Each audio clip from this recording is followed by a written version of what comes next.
Je vais rester là tout près de vous. Vous n'aurez pas besoin de faire attention aux gens, au bruit. Vous n'avez rien d'autre à faire que d'écouter ma voix. Chaque semaine, un étrange ballet se met en place dans cette salle d'opération d'un hôpital parisien.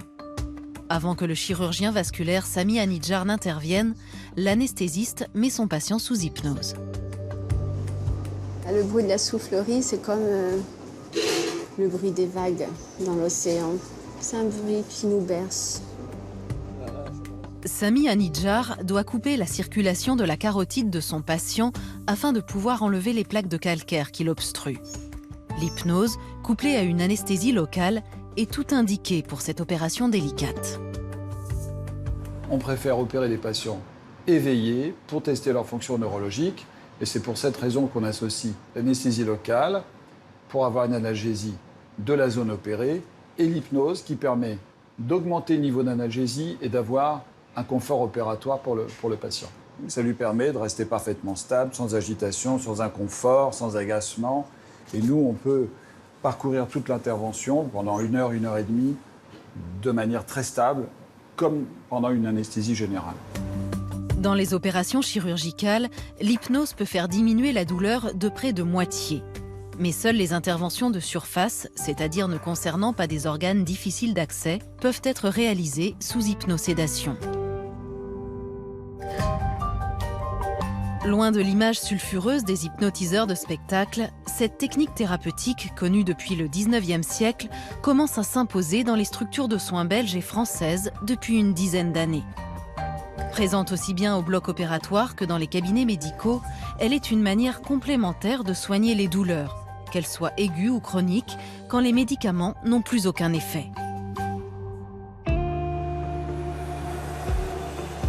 Aux cliniques Saint-Luc de Bruxelles, près d'un tiers des opérations de la thyroïde et des mastectomies se font désormais sous hypnose. Christine Ouatremet est anesthésiste. Elle s'est formée à l'hypnose il y a 14 ans. L'hypnose, c'est un état d'éveil qu'on appellerait de conscience modifiée, où une partie de l'esprit est ailleurs, en train de faire quelque chose d'agréable, et une toute petite partie, qui est la partie qui assure la sécurité, qui reste présent en salle d'opération, parce que il faut que la personne, comme elle est consciente, il faut qu'elle sache un petit peu ce qui s'y passe. Si l'hypnose a vite été adoptée dans cette clinique, c'est pour ses nombreux avantages, dont celui de faire diminuer la consommation de médicaments, même après l'opération. En fin d'hypnose, on va faire des suggestions post-hypnotiques au patient, c'est-à-dire qu'on va lui suggérer que les effets de l'hypnose vont durer dans le temps, même après la séance d'hypnose. Donc c'est ça qui explique que même après, on a encore les effets de cette séance. Ça va diminuer la durée d'hospitalisation, ça permet aux gens de récupérer beaucoup plus vite leur activité, d'être moins fatigués. Et puis surtout, en ce qui concerne le cancer, notamment le cancer du sein, ça va diminuer les effets secondaires des traitements adjuvants comme la chimiothérapie, la radiothérapie, l'hormonothérapie. En oncologie, l'hypnose est utile pour apaiser nausées, troubles du sommeil et anxiété.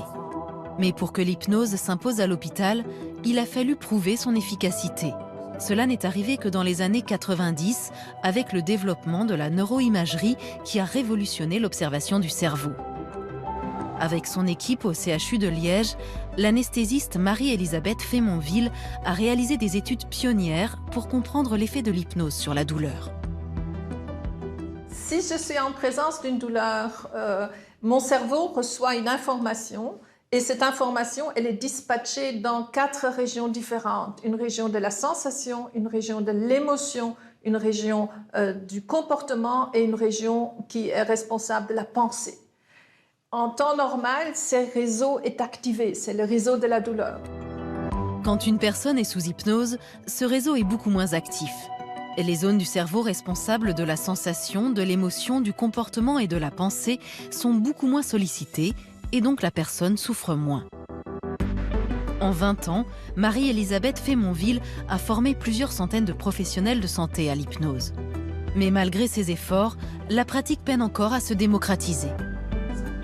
Vous voulez aller où? Vous promenez plutôt dans la forêt? Non, j'aime pas. Plutôt la mer. Alors on peut même vous faire plonger avec une tortue pour aller voir les petits poissons sous l'eau. Pour Denis Graff, anesthésiste à Strasbourg, cette pratique reste encore marginale car elle demande un contact intime et permanent avec le patient. Une disponibilité que n'ont pas toujours des équipes débordées. Les soignants sont pris dans des organisations de plus en plus complexes, avec évidemment une notion d'efficience qui est omniprésente, un rythme qui est extrêmement soutenu, ce qui rend la réalisation d'une séance d'hypnose extrêmement difficile à organiser.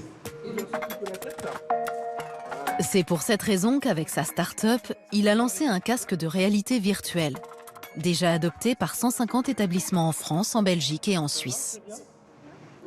Vous voulez plutôt une voix d'homme ou une voix de femme? C'est la voix de Richard Gere. Si, c'est vrai en plus.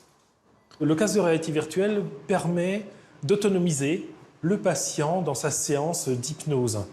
Les scénarios que nous proposons sont réalisés selon une trame, selon une architecture qui répond en tout point à une séance d'hypnose classique. Soufflez, évacuez toutes vos émotions envahissantes. Inspirez profondément. Mais l'hypnose n'aide pas seulement à traiter les douleurs aiguës. Elle est aussi très utile pour accompagner les personnes qui souffrent de manière récurrente. Le médecin André Collin a créé une consultation spéciale pour les douleurs chroniques. Il y reçoit des patients qui ont épuisé tous les traitements conventionnels. La médecine traditionnelle va dire il a une douleur, on cherche la cause, on élimine la cause, donc on élimine la douleur. Là, effectivement, on est dans une impasse. On ne sait plus éliminer la cause, on ne sait plus éliminer la douleur. Donc il va falloir changer de paradigme, il va falloir passer d'une logique curative à une logique réadaptative. On va expliquer au patient qu'on va lui apprendre à mieux vivre avec ce qu'il a. Ce médecin apprend donc à ses patients l'auto-hypnose pour les aider à maîtriser leur douleur par eux-mêmes. Cette pratique, Patrick Colson l'a acquise il y a 4 ans. Vers une douceur, d'un confort agréable.